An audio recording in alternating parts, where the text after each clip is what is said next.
Hello friends, welcome back to the new tutorial of the Magento2. So today we are going to learn about how to get the customer details, get the customer information via REST API, that is default REST API in Magento2. So let's see how we are going to fetch this one.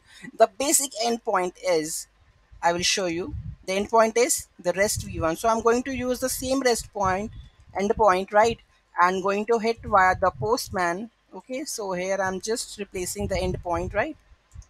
So it's gonna be like this.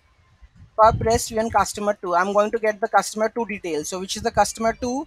Here is the Rajni 90 milliliter. So let's try and hit this API. And what we get, Rajni 90 milliliter. So this is basically we get the details of a customer with the help of their customer ID. Okay, and if you want to get changed which one the address, you can also mention which one has the address, that is fourth has the address. So you can see that the address is there. Okay, so the endpoint is pub rest API v1 customers, the same thing that you have to retrieve the token which I have teach you in the previous video. So get the token in authorization, put the token, and this is the get API. So you need to just hit that one.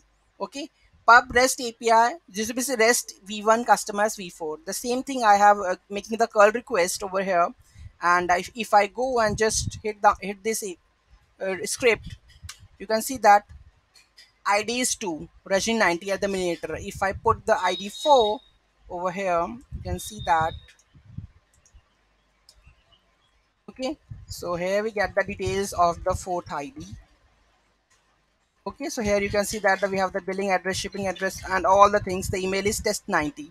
The same thing in the postman, that is test 90 at the red milliliter. Okay, so this is how we are able to get the customer details by their ID.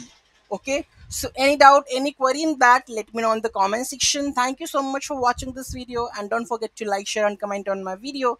Have a nice day.